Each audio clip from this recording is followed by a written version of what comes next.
नमः सिद्धेभ्यः। ॐ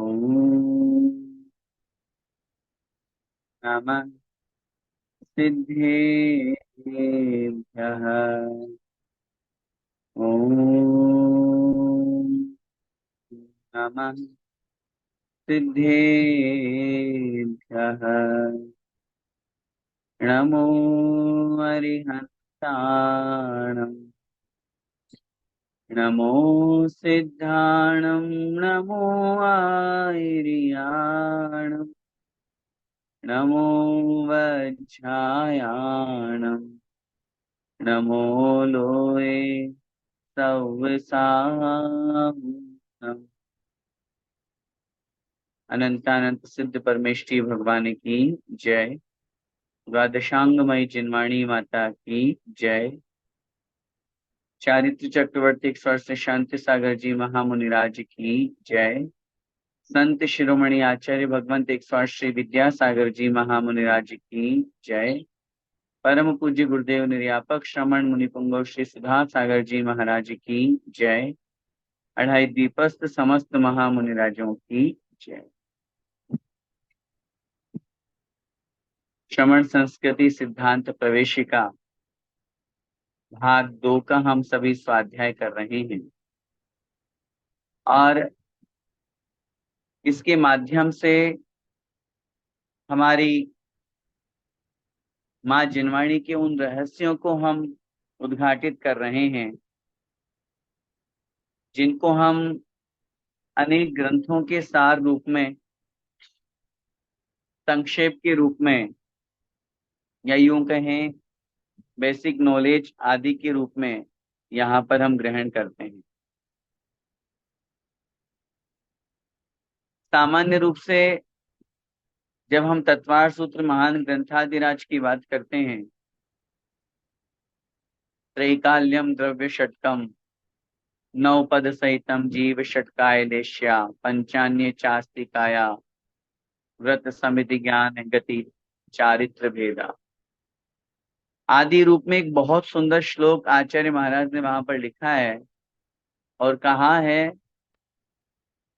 3 काल, 6 द्रव्य, 7 तत्व, 9 पदार्थ, 5 अस्तिकाय, 4 अनुयोग, 5 गतियां, समिति, ज्ञान, चारित्र, ये सब मोक्ष के मूल कहे गए हैं। इत्येतन मोक्ष मूलम, ये सब मोक्ष के मूल हैं।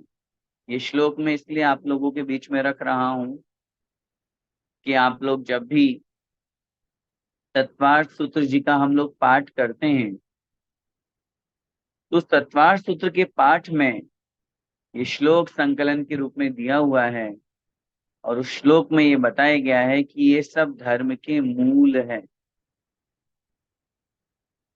क्यों जान रहे हैं हम सम्यक दर्शन ज्ञान चारित्र के बारे में? क्या आवश्यकता है सच्चे देव, सच्चे शास्त्र और सच्चे गुरु को जानने की? किस प्रकार हम 7 तत्वों के बारे में पिछली कक्षा में और 9 पदार्थ आदि के बारे में, या पिछली कक्षा में हमने द्रव्य के बारे में समझा। इन सब सिद्धांतों को जब हम पढ़ते हैं, इन सब सिद्धांतों को, या जो मोक्ष के मूल है, मोक्ष के बीज है, मोक्ष की जड़ है, जिसके बिना मोक्ष मार्ग भी संभव नहीं है। मोक्ष तो बहुत आगे की बात है,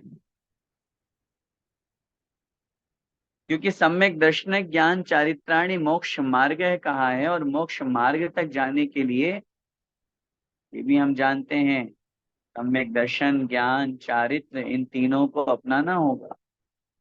सम्यक दर्शन का स्वरूप हमने समझा, सच्चे देव किसे कहते हैं इनका स्वरूप हमने समझा और इनके ऊपर अपन ने सच्चा श्रद्धान किया, विश्वास किया, तब जाकर के सम्यक दर्शन प्रकट हुआ। पिछली कक्षा में हमने बहुत सुंदर व्याख्यान षट द्रव्य के बारे में समझा था।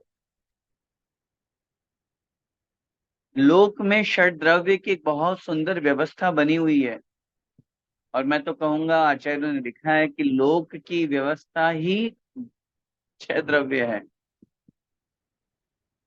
क्योंकि लोक की परिभाषा में आचार्यों ने वहां पर लिखा, जीवादि षड द्रव्याणि यत्र विलोक्यन्ते तन्नाम लोक है।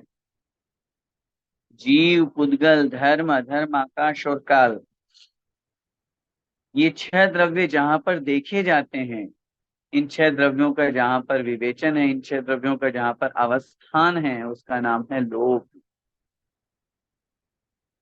और इसीलिए लोक शब्द जो है ये पूरे ब्रह्मांड का वाचक है, पूरी सृष्टि का वाचक है। ये किसी स्थान विशेष का नहीं। लोक कितना, हम जगत बोलते हैं, हम संसार बोलते हैं, हम विश्व बोलते हैं, ये सब छोटे हैं। संसार बोलने पर हम लोगों की दृष्टि बस जितने तक जा सकती है, मनुष्य लोग बोल दीजिए, वो भी बहुत ज्यादा मैंने कह दिया। वर्तमान के संसार की बात करेंगे तो पूरा का पूरा विश्व जो है वो हमारे जम्बू द्वीप में भरत क्षेत्र, और भरत क्षेत्र में आर्यखंड है, उस आर्यखंड का एक टुकड़ा मात्र है वर्तमान का पूरा विश्व।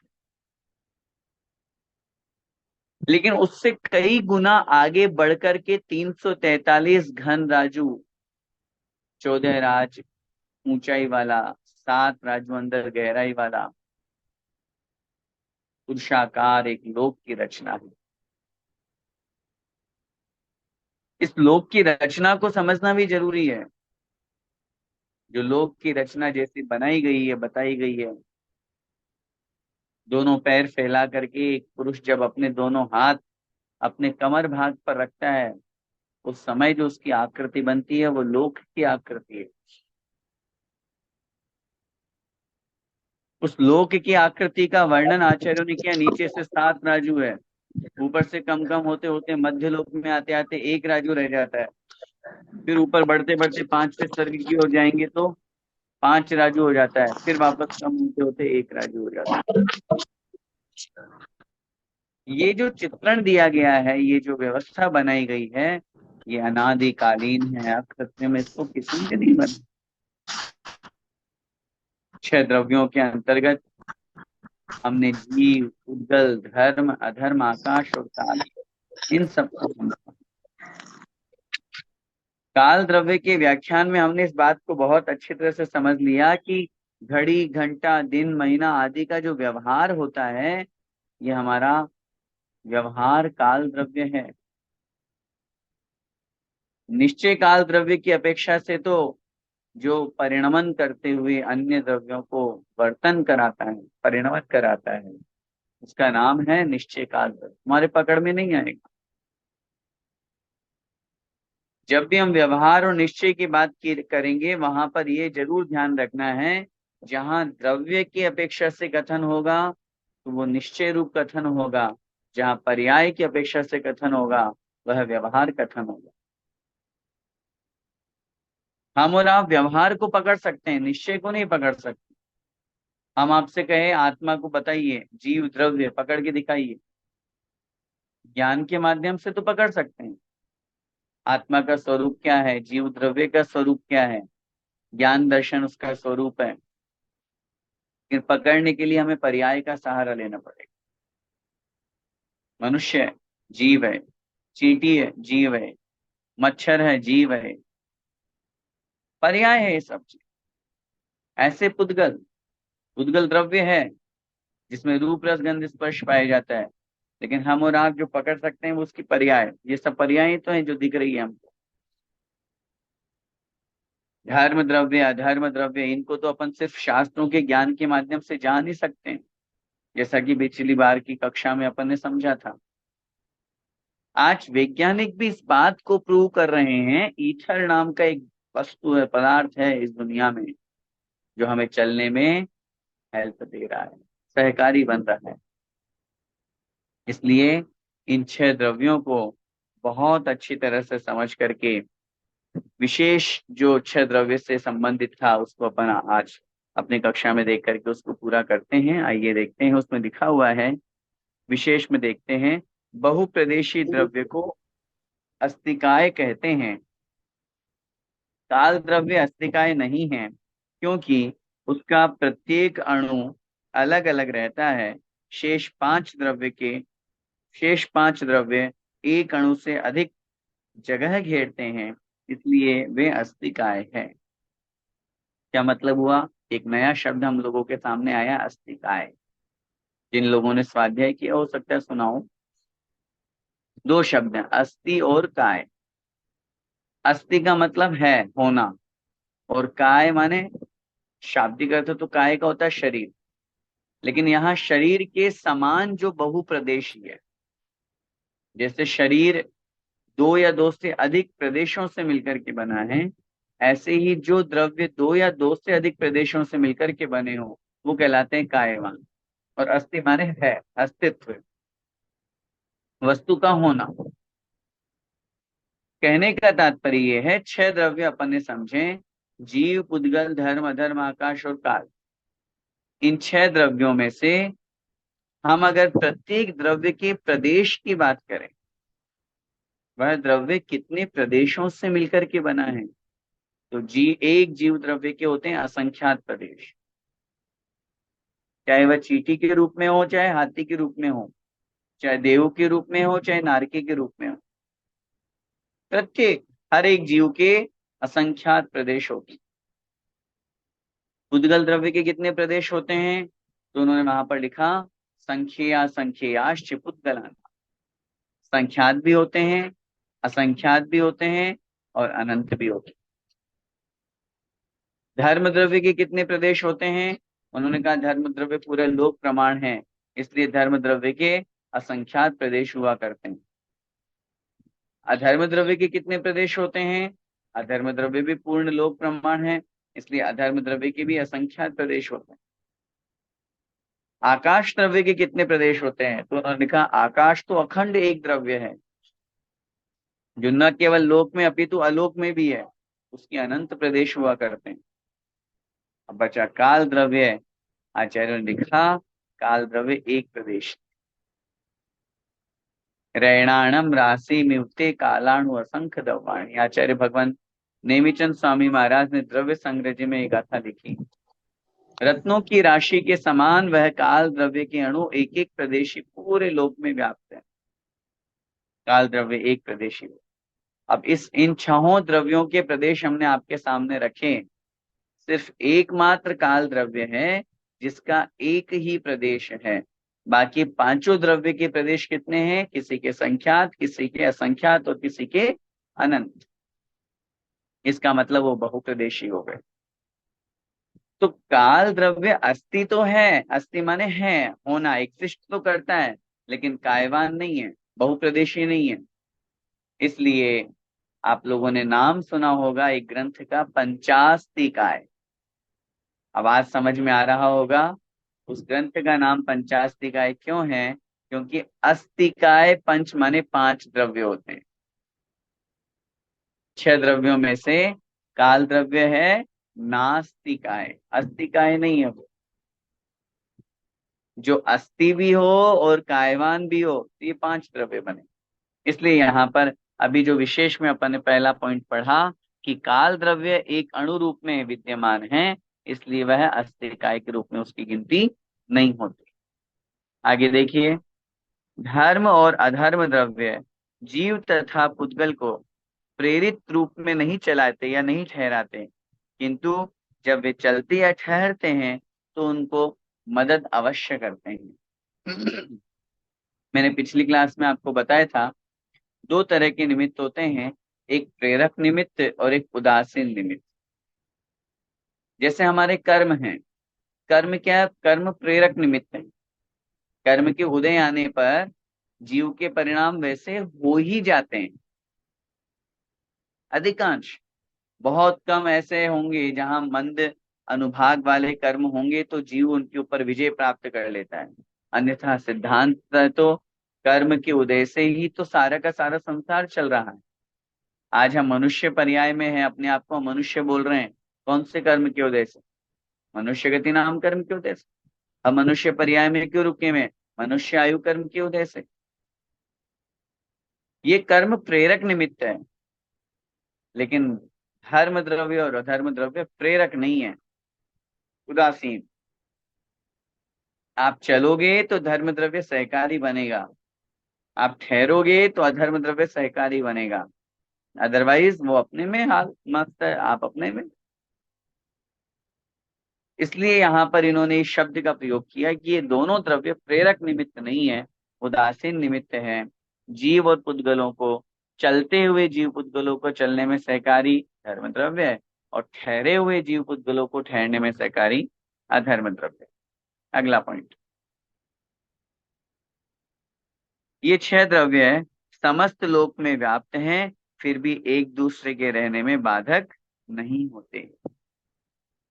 सोचिए, इमेजिनेशन, कल्पना, ध्यान का विषय।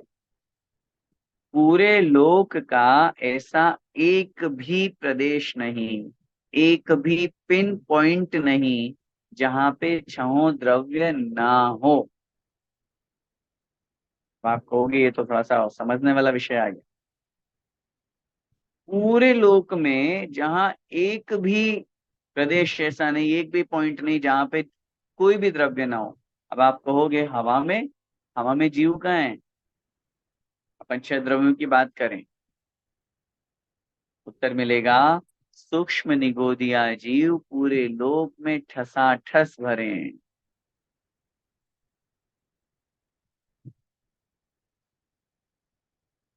क्या कह रहे हैं? सूक्ष्म निगोदिया जीव पूरे लोक में। निगोदिया जीव दो तरह के, एक बादर और एक सूक्ष्म। आचार्य ने लिखा बादर तो किसी न किसी के आश्रय से रहते हैं, पृथ्वी के, जल के, अग्नि के आदि के। लेकिन सूक्ष्म निगोदिया जीव हमारे शरीर में आ रहे जा रहे हैं, दीवार के अंदर से भी आ रहे जा रहे हैं, सब कुछ। किसी के भी आश्रय की आवश्यकता नहीं होती उनको। तो इसलिए जीव द्रव्य पूरे लोक में व्याप्त। अब पुद्गल की बात करें तो जीव के साथ में कर्म है कि नहीं है, शरीर है कि नहीं है? निगोदिया है तो भी शरीर तो है, औदारिक शरीर है उसका, भले वो सूक्ष्म औदारिक शरीर हो, लेकिन है शरीर, शरीर हुआ पुद्गल है, पुद्गल हो गया। धर्म द्रव्य है, पूरे लोक में व्याप्त है, धर्म द्रव्य भी है। अधर्म द्रव्य पूरे लोक में व्याप्त है, अधर्म द्रव्य भी है। आकाश द्रव्य है, पूरे लोक में व्याप्त है, इसलिए वो भी है। अब काल द्रव्य है। काल द्रव्य तो आप कहोगे अरे अभी तो अपन पढ़ के आए एक प्रदेशी होता है। एक प्रदेशी होता है तो अपन ने ये भी तो पढ़ा, रैणाणम राशि में ते कालाणु असंख्य दवाणी। रत्नों की राशि के समान वे काल द्रव्य के अणु असंख्यात हैं, जो पूरे लोक के असंख्यात प्रदेशों पर, प्रत्येक प्रदेश पर काल द्रव्य का एक एक अणु विद्यमान है। हो गया काल द्रव्य भी। अब बताइए कौन सा द्रव्य बचा? छह द्रव्यों में से ऐसा एक भी प्रदेश, एक भी पॉइंट ऐसा नहीं है जहां पे कोई सा भी द्रव्य ना हो। ये छहों द्रव्य पूरे लोक में व्याप्त हैं, पूरे लोक में स्थान है। और सबसे बड़ी बात, एक साथ रहते हुए भी ये एक दूसरे के बाधक नहीं होते। अब सीखने वाली बात, ये तो इस सिद्धांत की बात। अब इसे में सीखने वाली बात क्या है?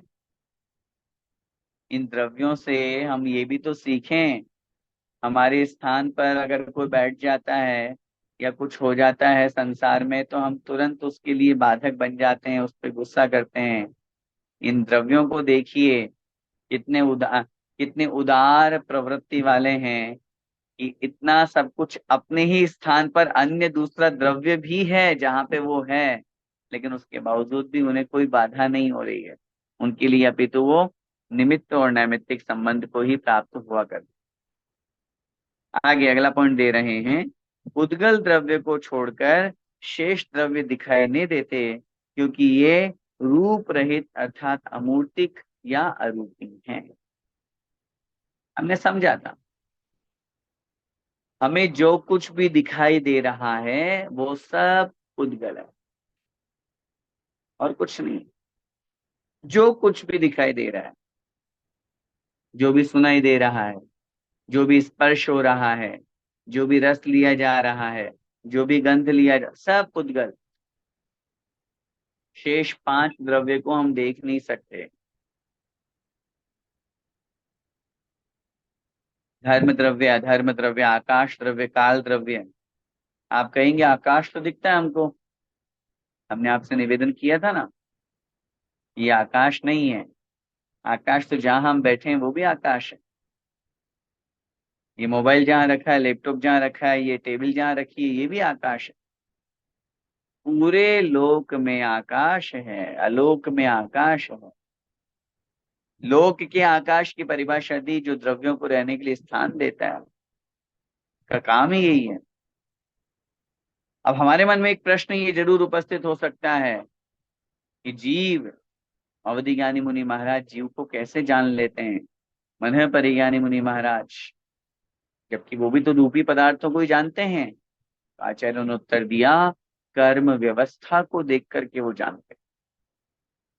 और आचार्यों ने ये भी लिखा, जीव मूर्तिक है या अमूर्तिक। बहुत सुंदर विषय सामने आ रहा है, आपके ध्यान से सुनिएगा। जीव मूर्तिक है या अमूर्तिक, इस विषय में अनेकांत है, एकांत नहीं है।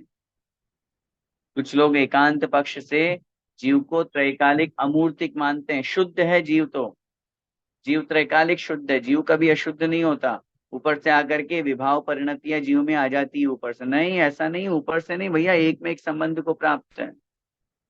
एक क्षेत्रावगाह संबंध है। आचार्य ने लिखा, कर्म का और आत्मा का कौन सा संबंध है?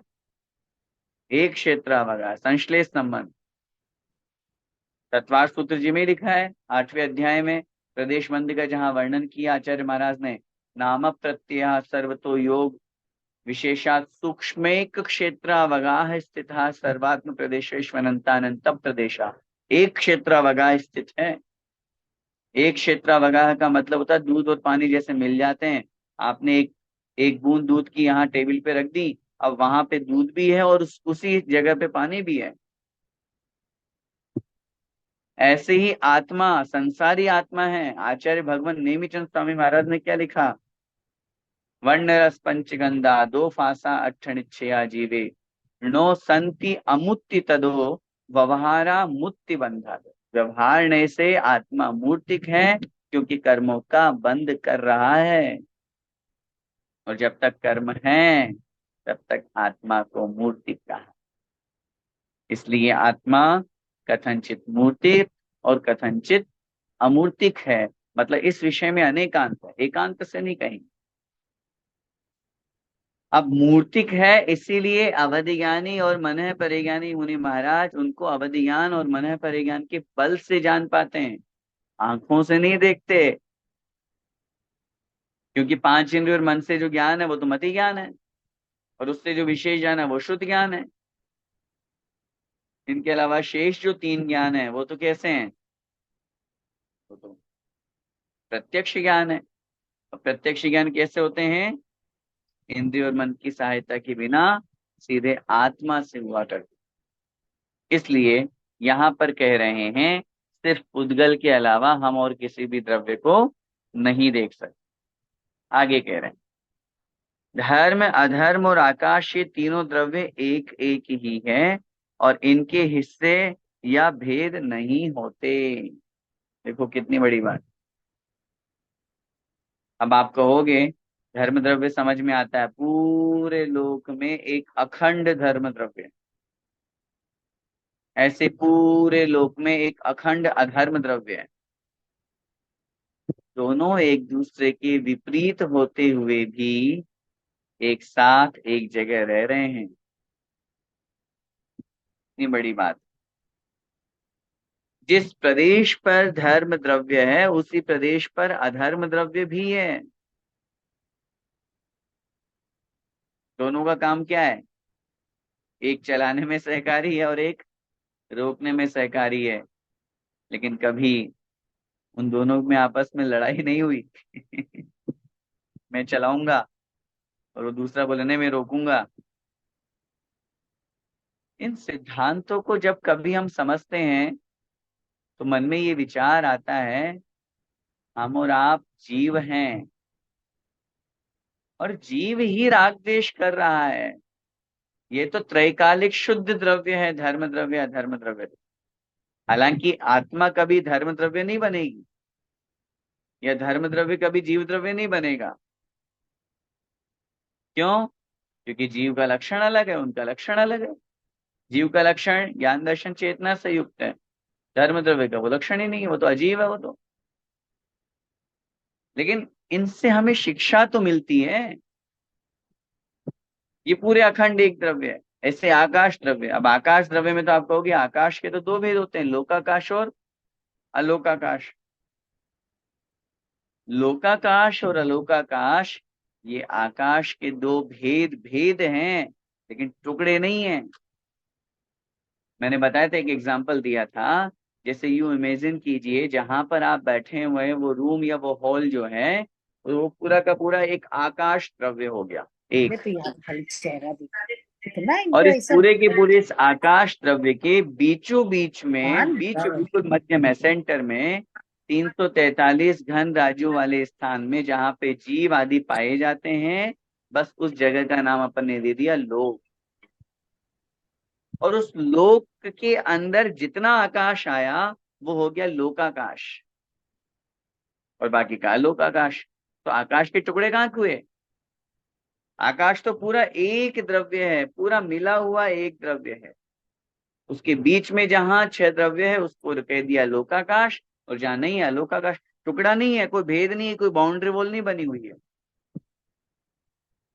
इसलिए आचार्य महाराज यहाँ कह रहे हैं कि आकाश द्रव्य भी एक अखंड द्रव्य है, धर्म और अधर्म तो है ही। और जब अपन जीव की बात करेंगे तो जीव तो अनंतानंत, उद्गल भी अनंतानंत, और काल द्रव्य है पूरे लोक प्रमाण असंख्यात एक एक अणु के रूप में हुआ करते हैं। आगे कह रहे हैं, धर्म और अधर्म से यहाँ पुण्य और पाप को नहीं समझना, किंतु षड द्रव्यों के अंतर्गत द्रव्य समझना चाहिए। अन्यत्र धर्म और अधर्म का अर्थ शुभाशुभ कर्म का फल, पुण्य और पाप जानना चाहिए। जब हम द्रव्य की अपेक्षा से कथन करें तो वहां धर्म द्रव्य का अर्थ ये नहीं लगाना, हाँ अच्छा जो धर्म करता है या धर्म कराता है या धर्म का उपदेश या धर्म की क्रिया, नहीं नहीं नहीं। शुभ कर्म ये धर्म है, अशुभ कर्म ये पाप है, अधर्म है, नहीं। यहाँ द्रव्य की अपेक्षा से जब कथन करेंगे तो धर्म द्रव्य जो चलते हुए जीव पुद्गलों को गमन कराने में, गति करने में, चलाने में सहकारी है, और अधर्म द्रव्य जो ठहरे हुए जीव पुद्गलों को ठहराने में सहकारी है। बाकी अन्य स्थान पर जब अपन धर्म की बात करेंगे, शुभ क्रिया का नाम धर्म है, पुण्य की क्रिया का नाम धर्म है, जिस कार्य को करने से पुण्य की प्राप्ति होती है उसका नाम धर्म है, जिसको धारण करने से आत्मा अजर अमर अविनाशी मोक्ष परम पद को प्राप्त कर लेता है उसका नाम धर्म है। पढ़ा है ना अपन ने रत्न शावकाचार्य में, संसार दुखतः सत्वान यो धरत्युत्तमे सखे। धर्म किसे कहते हैं? जो संसार के दुखों से निकाल करके जीव को उत्तम सुख प्राप्त कराता है उसका नाम धर्म। तो वो धर्म हुआ। ऐसे ही अधर्म, इसका विपरीत पाप। जो पाप क्रियाओं में लिप्त होकर के, सप्त व्यसनों में, कषायों में, पाप में लिप्त होकर के संसार में भटकता रहता है, वह अधर्म का निमित्त बनता है, पाप का निमित्त बनता है। तो इसलिए यहाँ पे चूंकि प्रकरण अपना जो है वो प्रकरण किसका चल रहा है? द्रव्यों का चल रहा है। तो द्रव्य के अंतर्गत इस तरह से ये अपन ने कुछ विशेषताएं थी, स्वरूप तो अपन ने पिछली कक्षा में पढ़ लिया था, लेकिन वो विशेषताएं अपन को आज समझनी थी। और बहुत अच्छी तरह से इन द्रव्य को समझ करके हमारा श्रद्धान होना चाहिए। पढ़ने का क्या फायदा? क्यों जान रहे हैं हम छह द्रव्य को? अभी हमने प्रारंभ में आपको निवेदन किया, ये छह द्रव्य जो हैं इनको जानना आचार्य महाराज ने मोक्ष का मूल कहा है। और न केवल छह द्रव्य, मैंने आपको श्लोक बताया, त्रैकाल्यम द्रव्य षटकम नवपद सहितम जीव षटकाय लेश्या, सब आ गए इसमें। पंचान्य चास्तिकाया गत समिति ज्ञान गति चारित्र भेदा इत्येतन मोक्ष मूलम प्रोक्तम अर्हद्भिरीशै श्रद्धेति प्रत्येति श्रद्धाती है स्पृशति च मतिमांस यह सवई मुक्त दृष्टि, शुद्ध दृष्टि। इस तरह से श्लोक लिख करके उन्होंने सम्यक दृष्टि जीव का कथन किया। और जो इनके ऊपर श्रद्धान करता है वो निश्चित रूप से सम्यक दर्शन को प्राप्त करता है। अब आज की इस कक्षा में अपन अपने प्रकरण को आगे बढ़ाते हुए जो जैसे अभी अपन ने 6 द्रव्य के बारे में समझा, ऐसे ही 7 तत्व और 9 पदार्थों की व्याख्या भी आचार्यों ने शास्त्रों में की। सामान्य रूप से हम सभी एक सूत्र पढ़ते हुए आ रहे हैं, या जब सम्यक दर्शन की बात करते हैं तो कहते हैं तत्वार्थ श्रद्धानम सम्यक दर्शन। 7 तत्व और 9 पदार्थों पर सच्चा श्रद्धान करने का नाम सम्यक दर्शन। अब वह जो सम्यक दर्शन है, 7 तत्वों पे श्रद्धान करना, वैसे शब्द का अर्थ लगाएंगे तो तत्व का शाब्दिक अर्थ होता है भाव। तस्य भावस तत्वम। वस्तु का जो भाव है, वस्तु का जो स्वभाव है, उसका नाम है तत्व। तत्व शब्द से अर्थ लगाइए। तत्व, तत् माने वह, और त्व माने पना, भाव। वस्तु का जो भाव है, वस्तु का जो स्वभाव है, उसका नाम है तत्व। वस्तु माने वस्तु, वस्तु कितनी? 9 तरह की वस्तु। 6 द्रव्य वस्तु हो गई। 7 तत्वों में पुण्य और पाप को जोड़ देते हैं तो 9 पदार्थ बन जाते हैं। आइए अब अपन उन्हीं के स्वरूप को यहाँ पर समझते हुए आगे बढ़ते हैं। सबसे पहले तो तत्व किसे कहते हैं, तत्व का क्या स्वरूप है, वहां कह रहे हैं जिसकी जानने या श्रद्धान करने से हमें अपने आत्मा के सच्चे हित का ज्ञान हो सके और हम अपनी आत्मा को पवित्र कर सके, ऐसे वस्तु के स्वभाव को तत्व कहते हैं। क्या कहा इन्होंने यहाँ पे? वस्तु के स्वभाव को तत्व कहते हैं। जिस व्यक्ति ने इस भाव को, इस परिभाषा को समझ लिया, यू मान करके चलिएगा, उसने बहुत कुछ जान लिया। मैं आपको लेकर के चलता हूं मेरी भावना की अंतिम लाइन की तरफ। क्या लिखा वहां पर? वैसे तो मैं हमेशा पहले भी कहा करता हूं कि मेरी भावना एक ऐसी भावना है जिसको यदि हमने अपने जीवन में आत्मसात कर लिया तो सब कुछ हमें प्राप्त हो गया। सब कुछ। गृहस्थ में रहते हुए कुछ बचेगा ही नहीं अगर हमने मेरी भावना को जीवन में उतार लिया। अंतिम लाइन पर गौर कीजिए, क्या लिख रहे हैं वहां पे पंडित जुगल किशोर जी। वस्तु स्वरूप विचार खुशी से सब दुख संकट सहा करे। वस्तु के स्वरूप का विचार कीजिए। जिस दिन हमें वस्तु का स्वरूप समझ में आ जाएगा, हमारा उसके प्रति राग द्वेष बंद हो जाएगा। और जब राग द्वेष बंद हो जाएगा तो नवीन कर्म का आश्रव नहीं होगा, संसार परिभ्रमण रुक जाएगा, सम्यक दर्शन की प्राप्ति हो जाएगी। किसी भी वस्तु का, किसी भी व्यक्ति का हम स्वभाव नहीं जानते हैं, हम स्वरूप नहीं जानते हैं, और इसी कारण से हमारी लड़ाई झगड़े होते हैं, हम आपस में बैर भाव बना लेते हैं। वस्तु के स्वभाव को जानिए। गंदगी है, मलमूत्र है, उनका स्वभाव, नाम ही मलमूत्र है, नाम ही गंदगी है। आप उनसे क्या अपेक्षा कर रहे हैं कि वो आपको सुगंध देंगे बढ़िया डिओ सेंट की? है? सोचिए। मलमूत्र है, गंदगी है, बदबूदार वस्तु है, वो बदबू देगी। उसको देख करके ग्लानि भाव मन में आ रहा है तो ये गलत हो गया ना। हम ग्लानि क्यों कर रहे हैं उसके प्रति? वो तो वस्तु है, उसका स्वभाव है गंदगी का, मल का।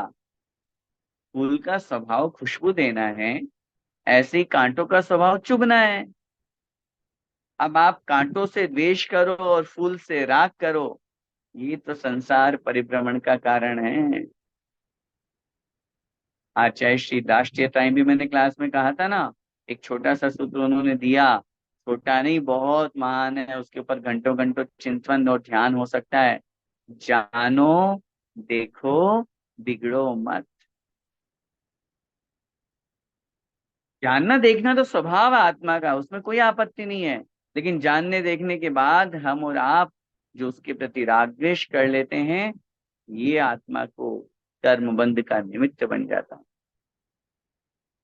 यहाँ पे तत्व की परिभाषा अपन समझ रहे हैं, और यहाँ पर यही कह रहे हैं कि जिसको जानने और श्रद्धान करने के बाद में वह आत्मा अपना हित के मार्ग पर आगे बढ़ जाता है। आत्मा ने जान लिया मैं जीव हूं, ये सारा का सारा जो मुझे दिख रहा है यह जीव है, इनके प्रति मैं राग द्वेष करता हूं तो कर्म का आश्रव होता है, और वो आकर के कर्म मेरी आत्मा के साथ में एक में एक संबंध को प्राप्त हो जाता, तो ये बंद हो जाता है।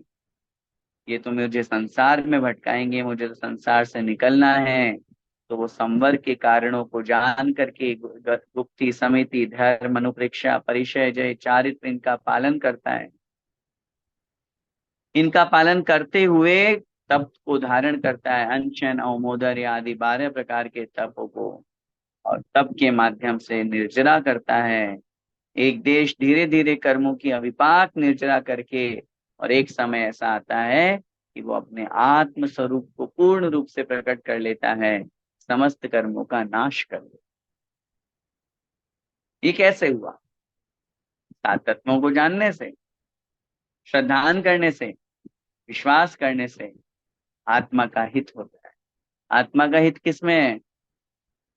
अगर हमसे पूछा जाए आत्मा का हित किसमें, तुम क्या बोलेंगे? हर जीव क्या चाहता है? प्रत्येक आत्मा क्या चाहती है? सुख।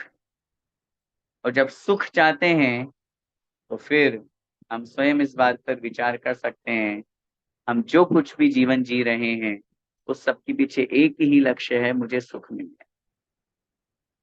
लेकिन ये बात भी हम बहुत अच्छी तरह से जानते हैं, ये जो सुख हमें मिल रहा है या खोज रहे हैं, धन संपत्ति वैभव में, जमीन जायदाद में, गाड़ी घोड़ों में, रुपए पैसे में, भोग सामग्री में, शाश्वत नहीं है।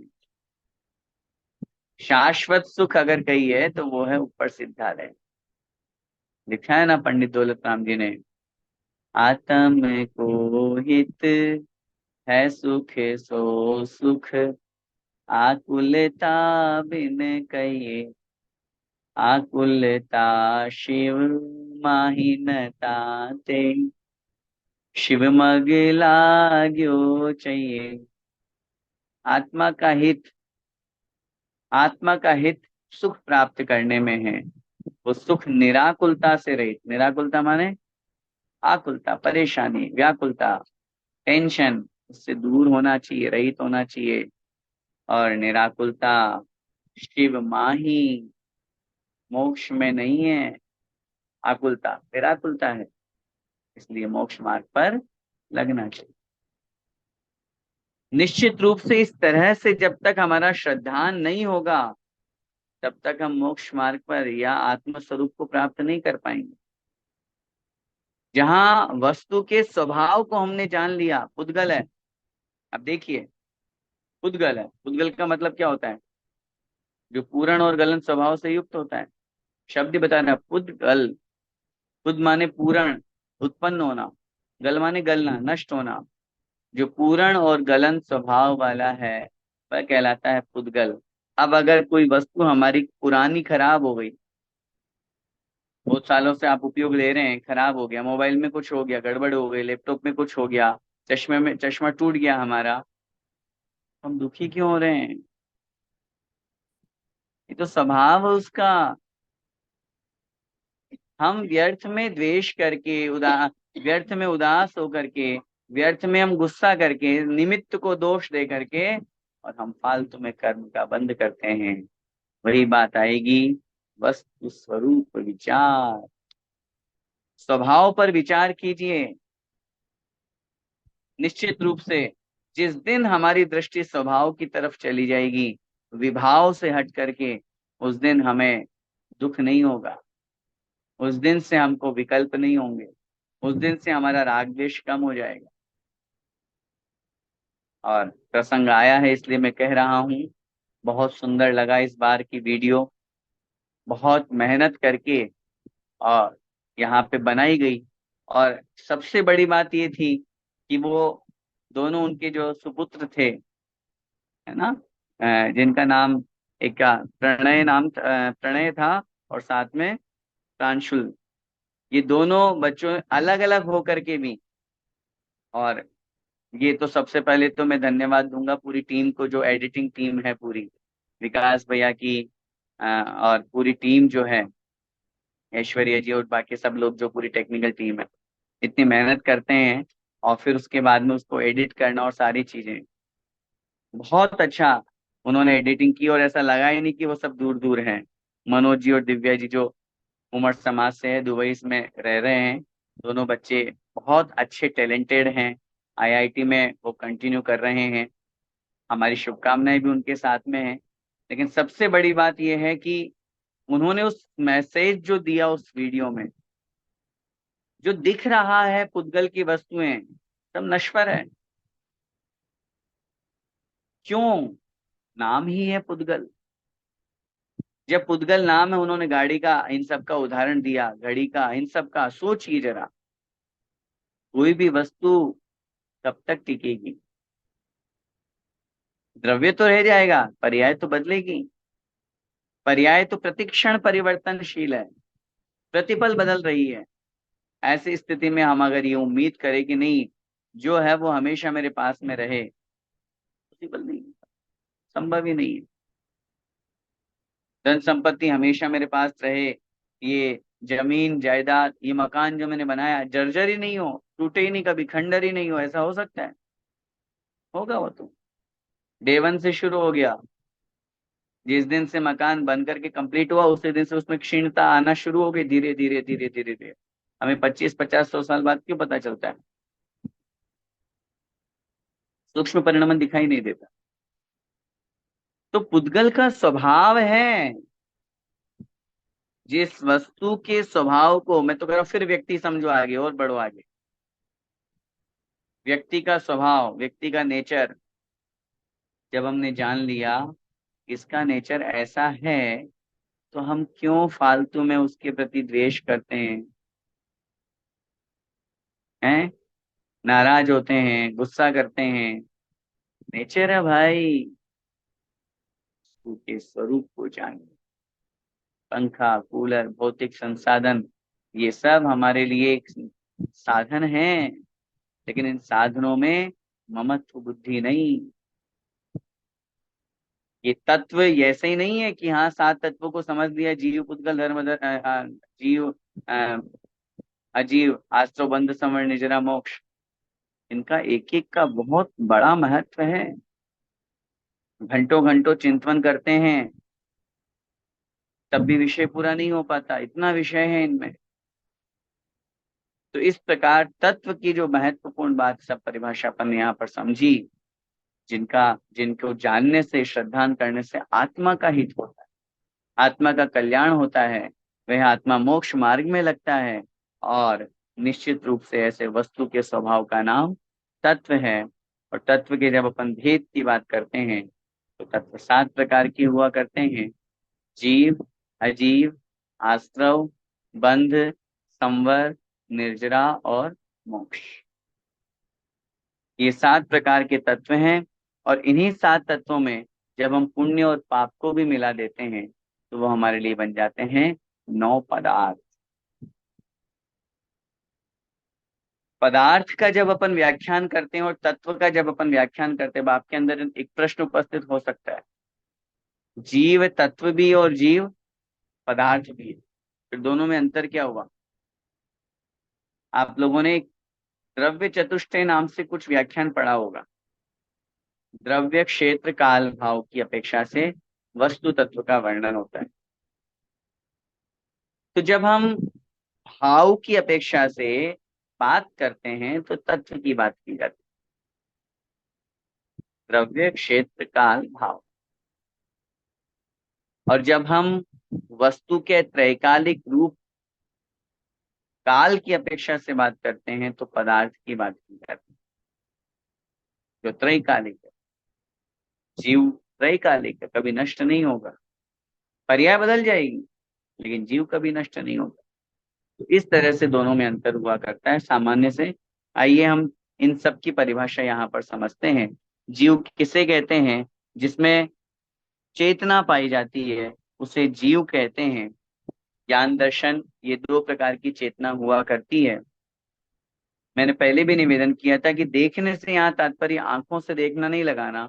देखने से तात्पर्य दर्शन चेतना, और दर्शन चेतना इस अपेक्षा से लगाना है क्योंकि ऐसा कोई भी जीव नहीं है जिसमें दर्शन न पाया जाता हो। एक वृक्ष भी है, उस वृक्ष के अंदर भी दर्शन है। ज्ञान दर्शन चेतना उसके अंदर पाई जाती है। अजीव जिसमें ज्ञान दर्शन चेतना नहीं पाई जाती वह अजीव कहलाता है। आश्रव राग द्वेष आदि भावों के द्वारा आत्मा में आने वाले कर्मों के द्वार को आश्रव कहते हैं। देखिए, अब आश्रव कितना खतरनाक है ये भी देख लीजिए। किसके निमित्त से कर्म आ रहे हैं? मुख्य निमित्त क्या है वहां पर? मुख्य निमित्त है राग द्वेष, कषाय भाव। और कर्मों के उस आने के द्वार को, कर्म आ रहे हैं, आने के द्वार का मतलब ऐसा नहीं कि कोई रास्ता बना हुआ है उससे कर्म आते हैं। तो कथन करने की पद्धति, आश्रव का शाब्दिक अर्थ होता है आना। पूरे लोक में कार्मण वर्गणाएं ठसाठस भरी हुई है, और उन कार्मण वर्गणाओं में कर्मरूप परिणमन करने की शक्ति विद्यमान है। जैसे ही है आत्मा मन वचन का योग रूप प्रवृत्ति करता है, रागद्वेष करता है, तुरंत तुरंत वह कार्मण वर्गणा कर्मरूप बन जाती है। इसी का नाम है आस्था। और कर्मरूप बनने के बाद में क्या होता है? बंध। वह रागद्वेष आदि भावों के द्वारा आए हुए कर्मों का आत्मा के साथ, देखिए, दूध और जल के समान मिलकर एकमेक हो जाना, यह बंध कहलाता। बिल्कुल एक में एक स्वरूप में लीन हो गए, अलग अलग और कुछ भी नहीं है। फिर आप भिन्न नहीं कर सकते। तपस्या आदि के माध्यम से कर्मों की निर्जरा होगी वो अलग बात है, लेकिन अभी यहाँ दोनों एक में एक, ये हुआ बंध। संवर किसे कहते हैं? तो लिख रहे हैं, आश्रव का न होना अर्थात आते हुए कर्मों का रुकना, इसका नाम है संवर। आपने युक्ति का पालन किया, समिति का, व्रतों का पालन किया, इससे जो कर्म आ रहे थे वो रुक गए, इसका नाम है संवर। निर्जरा आत्मा के साथ बद्ध कर्मों का एक देश अर्थात थोड़ा भाग क्षय हो जाना निर्जरा कहलाता। थोड़ा थोड़ा करके एक देश, जहां पर थोड़ी थोड़ी निर्जरा हो, थोड़े थोड़े कर्म निकलते जाएं। अब थोड़े थोड़े कर्म वैसे तो सब हमेशा ही निकल रहे हैं। निर्जरा दो प्रकार की, इसमें भी डिटेल नहीं दिया लेकिन समझ लीजिए, एक सविपाक निर्जरा और एक अविपाक निर्जरा। कर्म का उदय आया और फल देकर के निकल गया, सभी जीव के साथ में ऐसा हो रहा है, ये कहलाती है सविपाक निर्जरा। और जहां तप आदि के माध्यम से जो कर्म अभी उदय में आने वाले नहीं हैं, उनको पहले ही ला करके झड़ा देना, इसका नाम है अविपाक निर्जरा। इस तरह से कर्म का आत्मा से अलग होना ये कहलाती है निर्जरा। और फिर आगे कह रहे हैं मोक्ष ज्ञानावर्णादि आठों कर्मों का क्षय होकर आत्मा का संबंध सर्वथा शुद्ध हो जाना मोक्ष कहलाता है, पूर्ण रूप से। अब आत्मा में एक भी विभाव भी नहीं है, राग द्वेष भी नहीं है, कर्म भी नहीं है, शरीर भी नहीं है। अब आत्मा त्रैकालिक शुद्ध स्वभाव को प्राप्त हो चुकी, अब लौट करके संसार में नहीं आएगी। अब अशुद्ध नहीं बनेगा वह आत्मा, मोक्ष को प्राप्त कर पूर्ण रूप से कर्मों का नाश कर। अब यहाँ एक बहुत सुंदर उदाहरण के माध्यम से हमको इन सात तत्वों को समझा रहे हैं। आइए देखते हैं। लिख रहे हैं, जैसे एक नाव है, वह नाव क्या है? अजीव है। और उसमें बैठे हुए जो व्यक्ति हैं वो जीव द्रव्य है, जीव तत्व है। नाव में एक छेद है और उस छेद से पानी अंदर नाव में आ रहा है।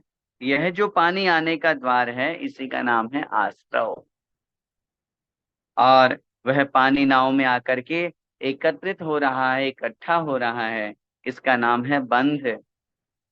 अब नाविक के द्वारा वह नाव डूब जाने के भय से पानी को रोकने के लिए उसने क्या किया? छिद्र को बंद कर दिया। तो समझ में आ गया, पानी तो भरता जाएगा तो नाव डूब जाएगी। तो उसने सबसे पहले छेद को बंद किया। ये छेद को जो उसने बंद किया, इसका नाम है संवर।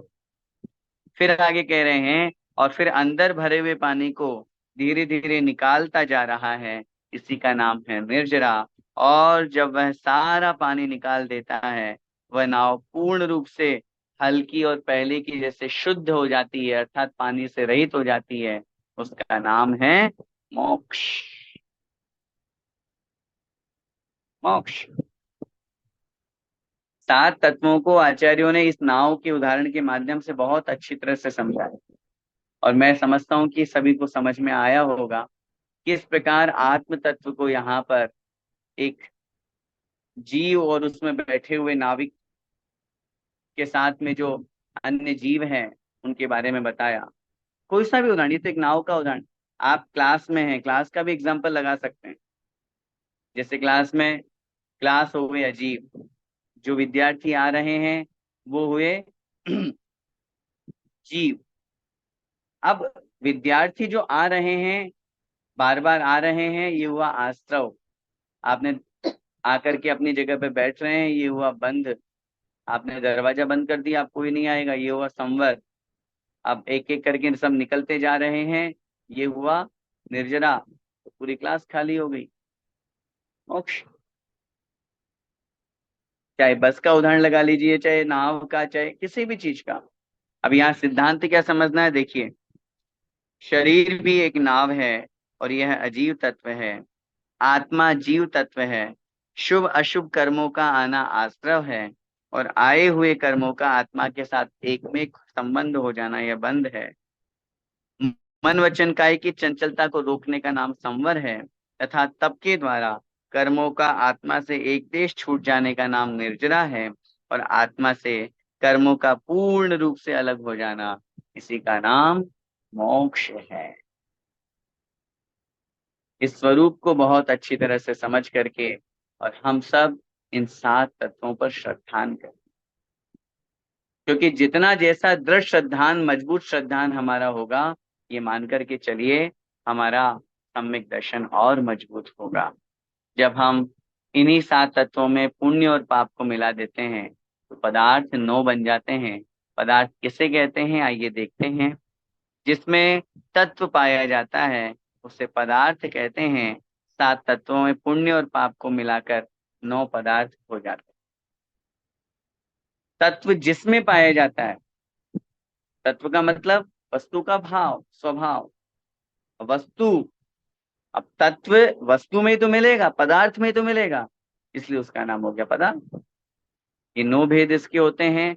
जीव आदि जो सात तत्व है, उसमें हम जब हम पुण्य और पाप को मिला देते हैं, तो ये नौ पदार्थ बन जाते हैं। सात पदार्थों का या सात तत्वों का स्वरूप अपन जान के आ चुके हैं, इसलिए पुण्य और पाप को यहाँ पर कह रहे हैं। पुण्य किसे कहते हैं, जिससे प्राणी को इष्ट वस्तु की प्राप्ति तथा सुखदायक सामग्री प्राप्त होती है, उसे पुण्य कहते हैं। आचार्य भगवान पूज्यपाद स्वामी महाराज ने सर्वार्थ सिद्धि ग्रंथ में पुण्य की परिभाषा देते हुए लिखा, पुनाति आत्मानम इति पुण्य। जो आत्मा को पवित्र करता है, पूयते अनेन वा, जिसके माध्यम से आत्मा पवित्र होती है, उसका नाम होता है पुण्य। अथवा लोक व्यवहार में जो से सुखदायक सामग्री प्राप्त होती है, मन की इच्छा के अनुसार अनुसार सब कुछ प्राप्त होता है, उसका नाम है पुण्य। जैसे उदाहरण दे रहे हैं, सुपुत्र की प्राप्ति होना, व्यापार में अच्छा लाभ होना, उच्च पद की प्राप्ति होना, ये सब पुण्य है।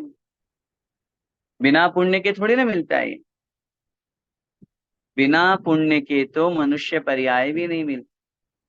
बिना पुण्य के तो जैन कुल भी नहीं मिलता। आज भले ही आप विदेश में हैं, मैं कह रहा हूं, बिना पुण्य के तो ये कक्षा भी नहीं मिलती। हम जो कक्षा पढ़ रहे हैं, जो स्वाध्याय कर रहे हैं, भले ही हफ्ता में एक बार कर रहे हैं, लेकिन पुण्य है इतना कि माँ जिनवाणी हमारे कानों तक पहुंच रही है। जिनवाणी का स्वाध्याय करने का परम सौभाग्य हम लोगों को प्राप्त हो रहा है। ये पुण्य के बिना नहीं होता। बहुत बार आजमा कर देख लेना, कभी ऐसा भी हो सकता है कि बीमार पड़ जाओ, पढ़ने की बहुत इच्छा है लेकिन नहीं पढ़ पा रहे हो, पुण्य कमजोर है, पुण्य कमजोर है। कभी मन में विचार आता है मैं ये धर्म कर लूं, उपवास कर लूं, व्रत संयम का पालन कर लूं, नहीं कर पा रहा हूं, पुण्य कमजोर है।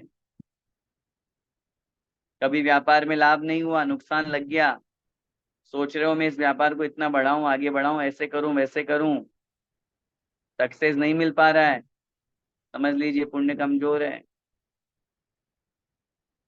आचार्य श्री कहते हैं बहुत बार जब ऐसे विषय आते हैं, पुण्य को गाढ़ा करो, गाढ़ा। अभी पुण्य पतला है, पुण्य हल्का है, जब तक गाढ़ा नहीं होगा, मजबूत नहीं होगा, तब तक कार्य की सिद्धि नहीं होती, सफलता नहीं मिलती। विचार कीजिए क्या लिख रहे हैं, पुण्य उदय जिनकी तिनके भी ना ही सदा सुख साता। रामचंद्र जी के क्या पुण्य का कमजोर था? हैं? पुण्य बहुत मजबूत था, तद्भव मोक्षगामी, इतने महान चरम शरीरी आत्मा है वो तो, शरीर अंतिम ही है संसार का, लेकिन उसके बावजूद भी जब पुण्य कमजोर पड़ा तो रानी सीता को उठा करके ले गया राम। दर दर की ठोकरें खा रहे हैं रामचंद्र जी पुण्य के कमजोर पड़ने पर। इसलिए निवेदन करना चाहता हूँ, पुण्य को बढ़ाइए। जितना ज्यादा पुण्य हमारा बढ़ेगा, सांसारिक धन वैभव के साथ में मोक्ष मार्ग पर भी लगना पुण्य का ही काम है। बिना पुण्य के दीक्षा नहीं होती, बिना पुण्य के अरिहंत पद नहीं मिलता। पुण्य फला अरिहंता क्यों लिखा आचार्य कुंद कुंद महाराज ने? ये पुण्य को बढ़ाना है। क्या लिख रहे हैं यहाँ पे, पुण्य कैसे बढ़ता है? धर्म का पालन करना, पूजन करना, दान देना, शिक्षा प्रदान करना, शिक्षा का प्रचार प्रसार करना, परोपकार आदि, ये सब पुण्य संचय के कारण हैं। जितना जितना हम शिक्षा का, ज्ञान का प्रचार प्रसार करेंगे, मैं कभी कभी यही सोचता हूँ और यही विचार करता हूँ, इसलिए बार बार मुझे धन्यवाद देने का मन करता है पूरी जीसीसी टीम को, पूरे टेक्निकल टीम को। हम तो एक बार हमने तो कक्षा पढ़ा दी यहाँ पे, आचार्य भगवंती की वाणी मैंने तो बोल दी, लेकिन आप उसको सुरक्षित करके, आप उसको रिकॉर्ड करके, एडिटिंग करके लोगों तक पहुंचाते हैं। हजारों लोग देखते हैं, और देखने के साथ साथ न जाने कितने समय तक, कितनी बार वो माँ जिनवाणी के शब्द लोग सुनते हैं। ये भी तो धर्म का प्रचार प्रसार है, ये भी तो शिक्षा का, ज्ञान का प्रचार प्रसार है, ये भी तो पुण्य को बढ़ाने के उपाय हैं। धर्म करना, पूजा पाठ करना, दान देना, परोपकार करना, जीवों पर दया करुणा करना, ये सब पुण्य को बढ़ाने के, पुण्य संचय के हेतु और कारण। पाप किसे कहते हैं तो लिख रहे हैं, जिससे प्राणी को अनिष्ट वस्तु की अथवा दुखदायक सामग्री की प्राप्ति होती है, उसे पाप कहते हैं। जैसे पुत्र का मर जाना, चोरी हो जाना, रोग हो जाना आदि, सब पाप कर्म के वजह से। हम बीमार पड़ गए, हमारे नुकसान लग गया, व्यापार में घाटा लग गया, एक्सीडेंट हो गया, कुछ भी हो गया, ये सब पाप की वजह से। असाता वेदनी की वजह से रोग हो रहा है, बीमार पड़ रहे हैं, पाप कर्म की वजह से जो वस्तु हमें नहीं चाहिए वो हमें मिल गई, और जो चाहिए थी वो चली गई, ये पाप का उदय है। कैसे, किन कारणों से पाप होता है जिससे हमें बचना है, तो लिख रहे हैं, हिंसा करना, झूठ बोलना, चोरी करना, परिग्रह रखना, पर निंदा करना, किसी का बुरा विचारना, जुआ खेलना आदि खराब कार्य करने से, खराब कार्य को करने से पाप संचय होता है, पाप का वह कारण बन। सोचिए जरा, विचार कीजिए बहुत अच्छी तरह से, हमें कैसे कैसे करके पाप से बचना। पाप से बचने का जो उपाय है और कुछ नहीं है, अपने मन को दृढ़ कीजिए, मजबूत बना करके, और जो गलत कार्य हमारे माध्यम से हो रहे हैं उन गलत कार्यों को रोकने का प्रयास कीजिए। हमारे माध्यम से वो गलत कार्य, मेरी आत्मा ऐसे गलत कार्यों को न करे जिसके माध्यम से मुझे बहुत अधिक संसार में परिभ्रमण करना पड़ रहा है, भटकना पड़ रहा है, ऐसी स्थिति मेरी बन गई। इसलिए समय आपका हो रहा है, आज काफी समय भी हो गया है, लेकिन ये चैप्टर भी मैं सोच रहा था कि अपन कंप्लीट करें। इसी भावना के साथ में हम सब इन 7 तत्व 9 पदार्थों को बहुत अच्छी तरह से जानें, क्योंकि ये हमारे लिए मोक्ष मार्ग में हितकारी। जब तक हम ये नहीं जानेंगे कि राग द्वेष करने से कैसे कर्म का आश्रय बंद होता है, तो हम कैसे छोड़ेंगे।